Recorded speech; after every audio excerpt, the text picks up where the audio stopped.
চিন্তার স্বচ্ছতা নাই আমাদের। পুলিশকে তিনটা আইডেন্টিটি আছে, law enforcement agency, discipline force, আবার সিভিল ফোর্স।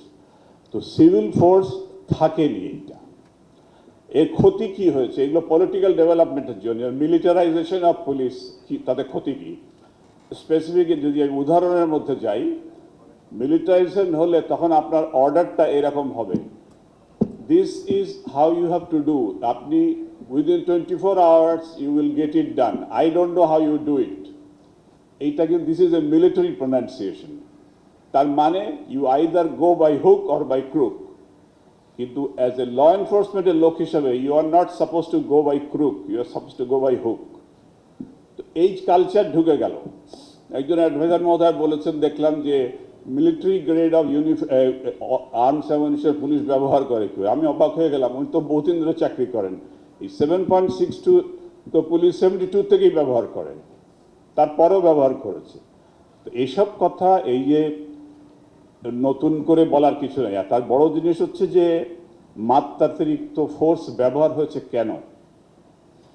আপনি সিভিল থেকে মিলিটারি, ওই যে কম্পোজিট ফোর্স র্যাবের কথা বললাম, ওই র্যাব তো একটা রেজিমের সময় তৈরি হয়েছে। অপারেশন ক্লিন হার্টে অনেক ঘটনা হয়েছিল, তারপরে পরের রেজিম তো এটা ওঠায়নি আর কি।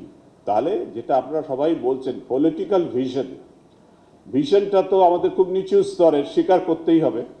তো যিনি কন্ট্রোল করবেন তিনি যদি, তার ভিশন যদি ছোট হয় তো বাকি জিনিসগুলো তো ছোট হবে আর কি। তো আমাদের এখানে সংখ্যার কথা অনেকে বলেছেন, আমি মনে করি না, আমার ধারণা সংখ্যার দরকার নেই। পুলিশের যে সংখ্যা আছে এটা শুধু অনেকেই ভেরি করবে। আমার দেশ একটা লেবার ইন্টেন্সিভ ইকোনমি, একটা শ্রমঘন অর্থনীতি, এখানে অনেক লোকের দরকার আর কি। আপনি পলিটিশিয়ান হিসেবে একরকম কথা বলবেন, আমি প্রফেশনাল হিসাবে অন্য কথা বলবো আর কি। তো জনগণকে ইনভলভ করে পুলিশিং করলে তখন কিন্তু এত পুলিশের দরকার নেই, সংখ্যা কম ভালো। আমি চাই না আমার গ্রামে বেশি পুলিশ থাকুক, যে কোনো কি গভর্নমেন্ট যত কম থাকে ভালো।